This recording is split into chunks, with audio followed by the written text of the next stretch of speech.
Hi friends, आज हम लोग हेलो एल्केन और हेलोइरीन का लेक्चर नंबर 15 डिस्कस करने वाले हैं।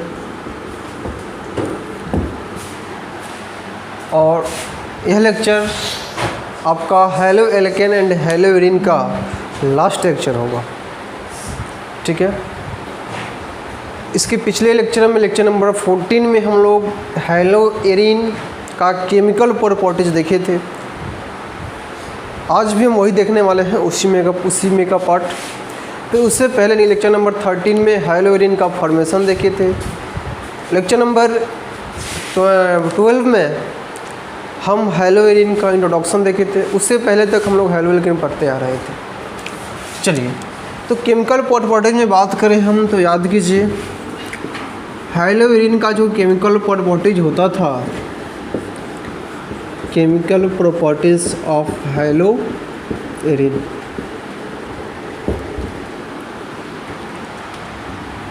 समझना ध्यान से। इसमें आपको हम 3 चीज़ बताए थे। पहला, न्यूक्लियोफिलिक सब्स्टिट्यूशन रिएक्शन, दूसरा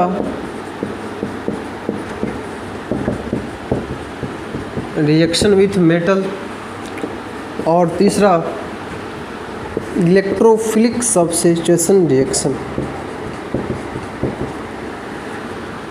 इलेक्ट्रोफिलिक सब्स्टिट्यूशन रिएक्शन हम लोग पिछले लेक्चर में न्यूक्लियोफिलिक सब्स्टिट्यूशन डिस्कस कर चुके थे एंड रिएक्शन विथ मेटल ही पढ़ लिए थे, जिसमें आपको हम फिटिंग रिएक्शन के बारे में डिस्कस किए थे, ऊर्जा फिटिंग रिएक्शन के बारे में डिस्कस किए थे।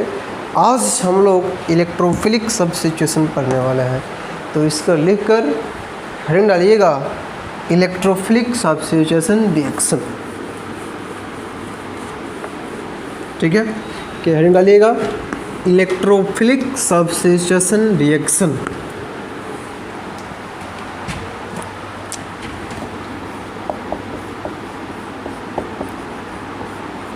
इलेक्ट्रोफिलिक सब्स्टिट्यूशन रिएक्शन, इसका मतलब क्या, तो सोचो। इलेक्ट्रोफिलिक जो टर्म है, इसका मतलब क्या होगा, इलेक्ट्रोफाइल, ठीक है। देखो, हम लोग हेलोइरीन पढ़ रहे हैं, तो बेंजीन या बेंजीन से रिलेटेड जो कंपाउंड होता है ना, वह इलेक्ट्रोफिलिक ही दिखाता है जनरली। जैसे कि मान लीजिए कि आपके पास बेंजीन रिंग है और इस बेंजीन रिंग पे हम यहाँ पे कोई हेलोजन लेना है, तो याद करो, आपको पता ही है कि हेलोजन के पास 3 लोन पेयर होता है। तो जब यह यहाँ पे इस तरह से शिफ्ट होगा तो यह बॉन्ड इधर जाएगा, और जैसे यह बॉन्ड इधर जाएगा तो आप देखोगे इस X और फिर आपका नेगेटिव, फिर कुछ इस तरह से आएगा। फिर यह बॉन्ड रेजोनेंस होता रहेगा, जो कंजुगेशन है, pi sigma pi, pi sigma pi, इस तरह से। फिर pi sigma lone pair conjugation है। तो यहाँ पे दिखा सकते हो कि यह प्लस चार्ज है या नेगेटिव। हाँ, यह कब आएगा, एक बात समझो। ये जो आपका हेलोजन होता है ना,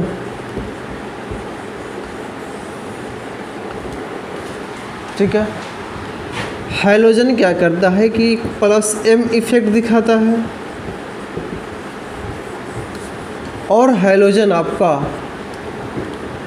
प्लस I इफेक्ट भी दिखाता है। नहीं, प्लस I नहीं, माइनस I इफेक्ट भी दिखाता है। प्लस M इफेक्ट बोलने तो इलेक्ट्रॉन को डोनेट करने वाला, और माइनस इफेक्ट बोले तो इलेक्ट्रॉन को विथड्रॉ करने वाला।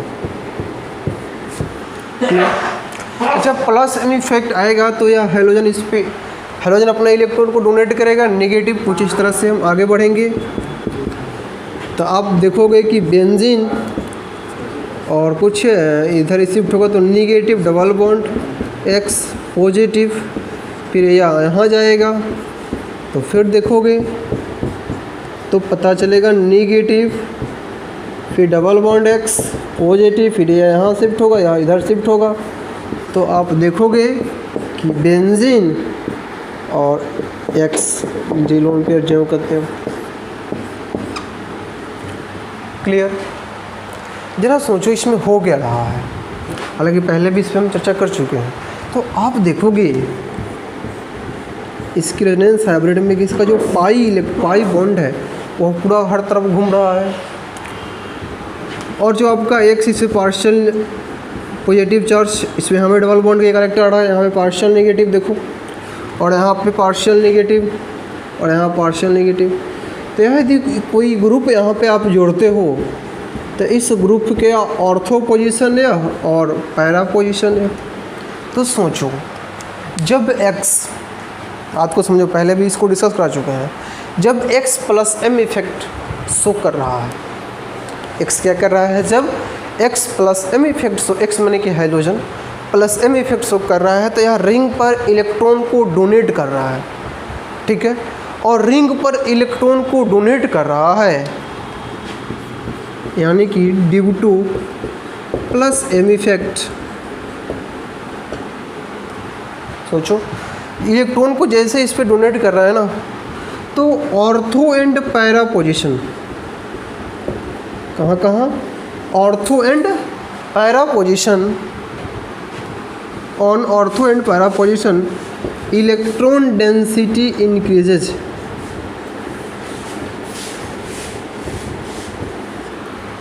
Electron density increases. जब ये इलेक्ट्रॉन को डोनेट कर रहा है तो ऑर्थो और पैरा पे इलेक्ट्रॉन डेंसिटी क्या कर दे रहा है, इंक्रीज कर दे रहा है। और इलेक्ट्रॉन डेंसिटी जैसे इंक्रीज होगा तो आने वाला इलेक्ट्रोफाइल ऑर्थो पे भी अटैक करेगा और पैरा पे भी अटैक करेगा। सोचो, क्योंकि इलेक्ट्रॉन डेंसिटी ऑर्थो और पैरा पे क्या हो गया, बढ़ गया है ना। कब, जब यह प्लस M इफेक्ट दिखाएगा। लेकिन इफ, ध्यान रखना,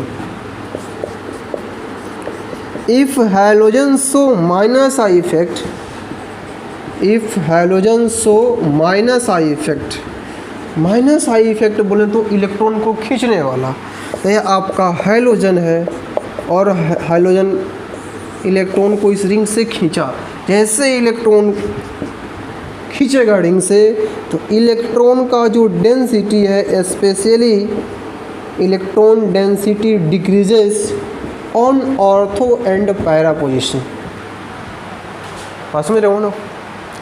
तो इलेक्ट्रॉन डेंसिटी क्या होगा, ऑर्थो और पैरा पोजीशन पे घट जाएगा। तो सवाल ये है कि कौन काम करेगा, माइनस आई या प्लस M। तो ध्यान दो, हैलोजन के केस में माइनस आई इफेक्ट डोमिनेट हो जाता है, किसके रेस्पेक्ट में, प्लस M के रेस्पेक्ट में, सिर्फ हैलोजन के केस में। बात समझ रहे हो ना। लेकिन कायदे से तो माइनस आई होना, माइनस आई इफेक्ट डोमिनेट है, ठीक है। यानी कि ऑर्थो और पैरा पे इलेक्ट्रॉन डेंसिटी कम, यानी कि जो आपका इलेक्ट्रोफाइल आएगा अटैक करने के लिए वह ऑर्थो पैरा पे नजर कहाँ, मेटा पे करेगा। लेकिन बात को ध्यान से समझो, क्या इफ फोर्सफुली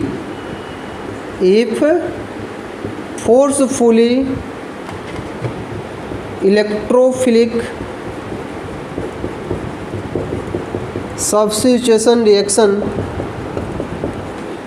or proceed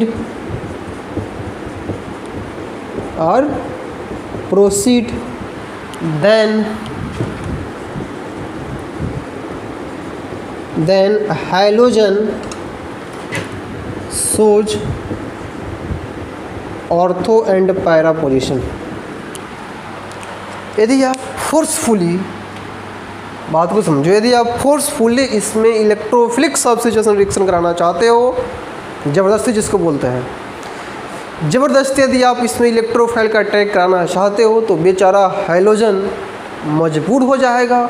और मजबूर होकर चलो भाई कहेगा चलो ठीक है आ जाओ, ऑर्थो और पैरा पोजीशन पे क्या करेगा, इलेक्ट्रोफिलिक रिएक्शन को प्रोसीड करा देगा। अल्टीमेटली आपका कहानी यही होती है। तो हम लोग एक एक करके यहाँ पर डिस्कस करते हैं। चलिए, तो इसको नोट कीजिए, नोट करना चाहते हो तो इसको, नहीं भी नोट करना चाहते हो तो कोई दिक्कत नहीं है। चलो इसके आगे जो लिखने वाले हैं उसको नोट करना ध्यान से। चलो इसको मिटाते हैं, ठीक।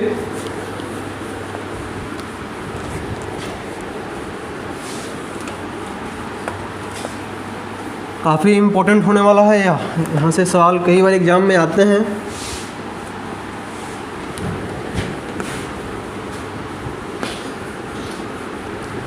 ध्यान में लेकर चलना है इस चीज़ को। चलिए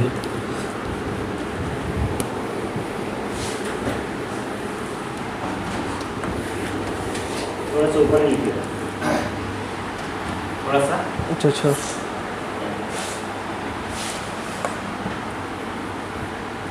चलो नंबर 1 में हम बात कर लेते हैं। एक काम करते हैं, हाइड्रोजन को हाइड्रोजनेशन लिखो या चलो क्लोरीन ले लेते हैं, तो क्या लिख देते हैं क्लोरीनेशन। और जैसे बोले तो क्लोरीनेशन, तो यहाँ पे इलेक्ट्रोफाइल के फॉर्म में क्या आएगा Cl+। जैसे हम लेते हैं क्लोरीनेशन, तो यहाँ पे इलेक्ट्रोफाइल के फॉर्म में क्या आएगा Cl+। चलिए तो मान लो कि यहाँ पे आपके पास बेंजीन है और यहाँ पे क्या है Cl। इसको हम क्या बोलते हैं क्लोरोबेंजीन।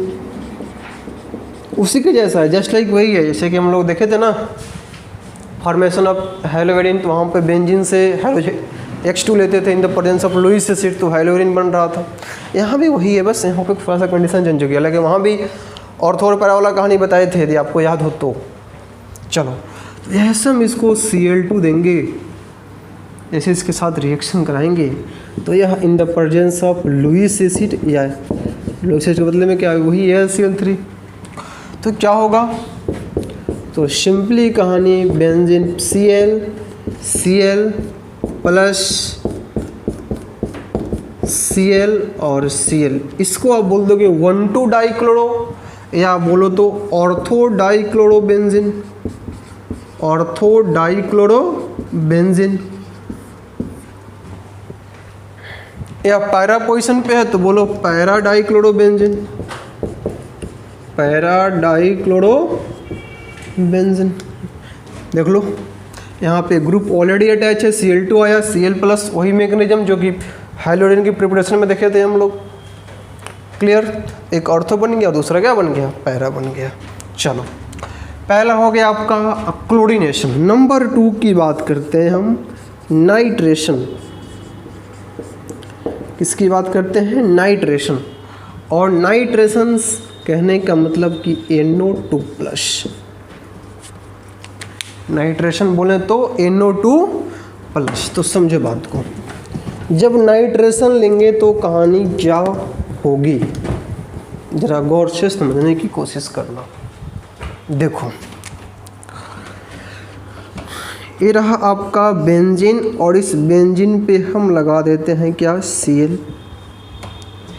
यहाँ पे लेते हैं हम HNO3 और कॉन्सेंट्रेटेड H2SO4।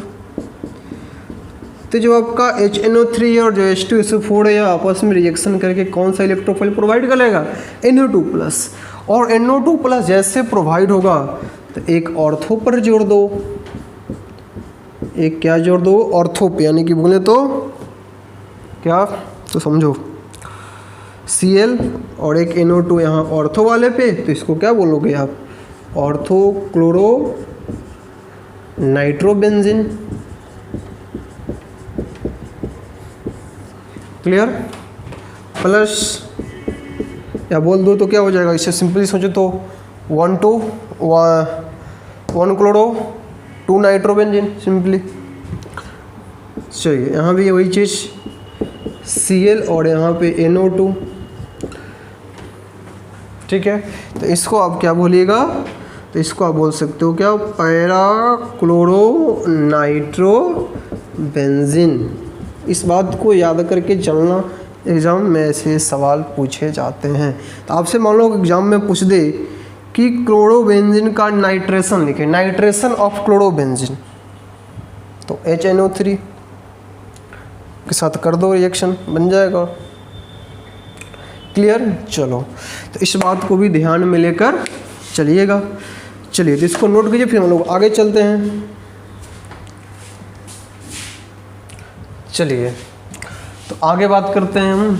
मान लो तीसरा नंबर में हम लेते हैं यहाँ पे सल्फोनेशन का केस।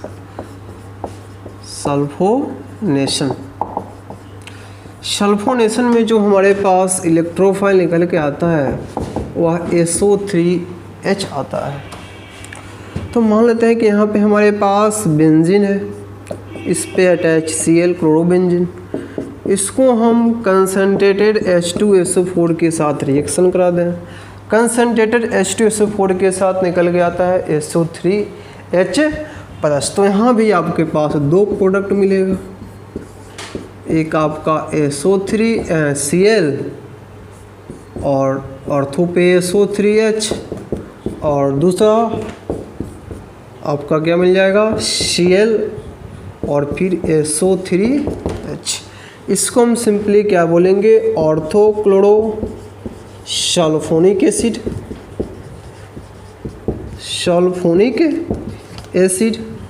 और इसको हम बोलेंगे para chloro sulphonic acid. Clear? ये भी आपका दो प्रोडक्ट बन गया। सवाल आपके मन में उठ रहा होगा कि कैसे कैसे बन जा रहा है। देखो इसकी मैकेनिज्म जस्ट लाइक वही है, जैसे कि बेंजीन का सल्फोनेशन पढ़े थे हम लोग, बेंजीन का नाइट्रिकरण पढ़े थे। यदि आप नहीं सब चीज़ पढ़े हो तो आप जाओ प्लेलिस्ट में, वहाँ पे कुछ बेंजीन का रिएक्शन करके होगा प्लेलिस्ट, वहाँ पे आप देख सकते हो जाकर। ठीक है, तो वहाँ पे मैकेनिज्म की चर्चा हम आसानी पूरा किए हुए हैं बेंजीन का सारे रिएक्शन के बारे में। चलो आगे बढ़ते हैं हम। सल्फोनेशन भी कहानी हो गई। नंबर 4 जो होता है वह आपका वेरी इंपॉर्टेंट, कई बार एग्जाम में सवाल पूछा हुआ है, फ्रीडल क्राफ्ट रिएक्शन।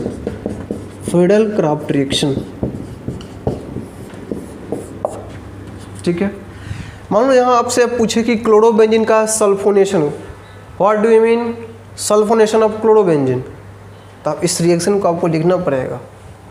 चलो फ्रीडल क्राफ्ट रिएक्शन की बात करें तो यह दो तरह से होता है, पहले भी आपको डिस्कस करा चुके हैं बेंजीन के केस में। पहले वाले को हम बोलते हैं फ्रीडल क्राफ्ट एल्काइलेशन, और दूसरे वाले को बोलते हैं Friedel Crafts acylation. Clear? Friedel craft alkylation की बात करें हम तो मान लो कि हमारे पास यह Cl है, क्लोरोबेंजीन। एल्काइलेशन बोले तो यहाँ पे हम एल्काइल हैलाइड लेने वाले हैं, और मान लो यहाँ पे हम ले लिए CH3Cl, और यहाँ पे एनहाइड्रस, सेम कहानी AlCl3। यहाँ भी दो प्रोडक्ट, वही कहानी। क्या देखो, बेंजीन पे Cl और CH3 और प्लस बेंजीन पे Cl और CH3। आप देख सकते हो एक आपका हो गया ऑर्थोक्लोरोटोल्विन और एक आपके पास आ गया पैराक्लोरोटोल्विन। हाँ, वो अलग बात है कि जो पैरा वाला होता है आपका मेजर होता है, सब में लिख लेना, इसके पहले वाले में भी।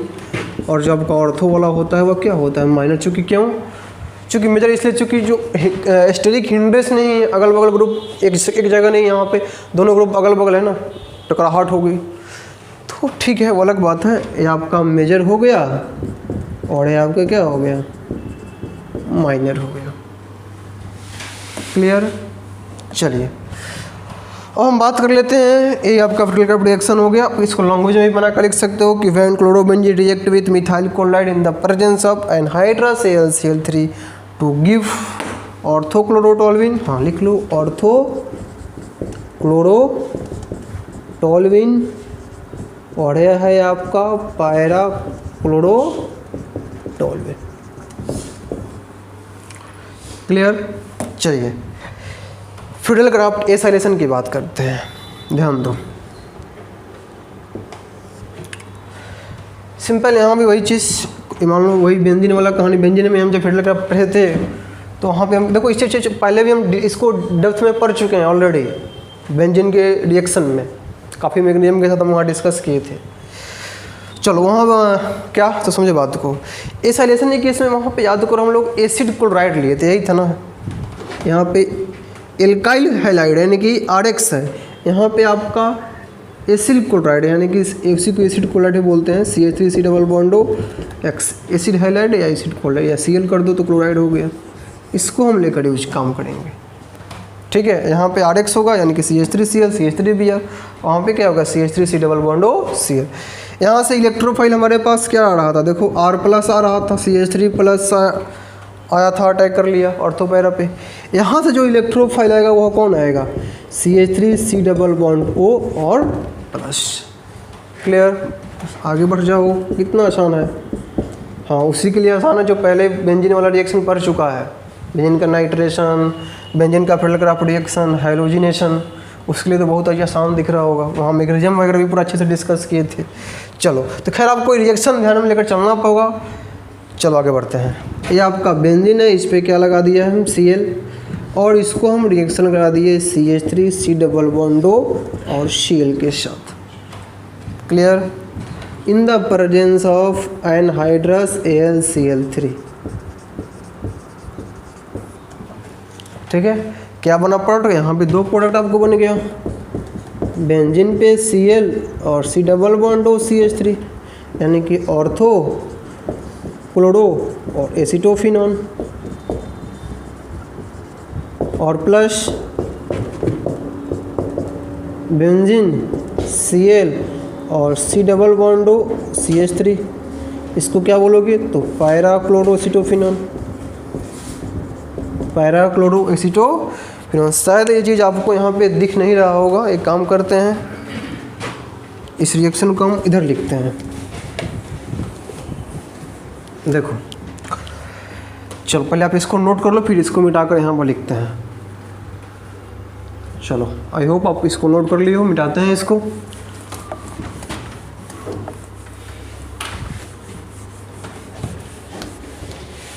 देखो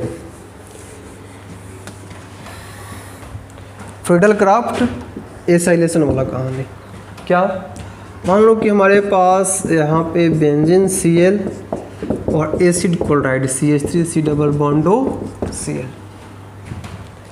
इन the presence of anhydrous AlCl3।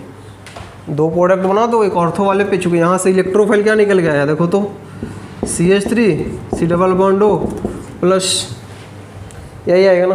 कैसा आएगा डिस्कस कर चुके हैं, बेंजीन Cl और C double bond O CH3, orthochloro acetophenone, orthochloro acetophenone और plus benzene Cl C double bond O CH3, parachloro acetophenone.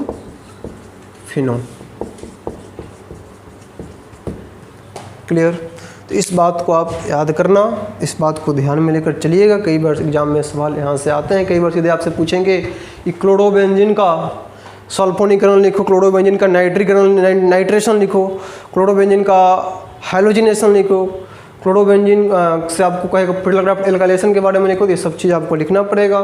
फिडलक्राफ्ट alkylation लिखो, एसाइलेशन लिखो, तो इतना सारा रिएक्शन आपको वहाँ पे लिखना पड़ेगा। क्लियर, चलिए तो यहाँ पे आपका पूर्ण रूप से कम्प्लीटली इन डेप्थ आपका हैलो एल्केन और हैलो एडिन क्या हुआ, समाप्त हुआ। इसको आप नोट कीजिए, इसको पढ़ते रहिए, रिवीजन कीजिए, जहाँ दिक्कत हो वहाँ पूछिए। ठीक है, चलिए तो आई होप आपका पूरा हैलो एल्केन और हैलो एडिन का सीरीज समझ में आया होगा। यदि इसमें कोई दिक्कत हो तो आप आसानी से कमेंट कर सकते हो। चलिए थैंक यू, इसको नोट कर लीजिए। हम लोग अगले क्लास से, अगले लेक्चर से अल्कोहल, फिनोल एंड ईथर की शुरुआत करेंगे। लिखिए इसको।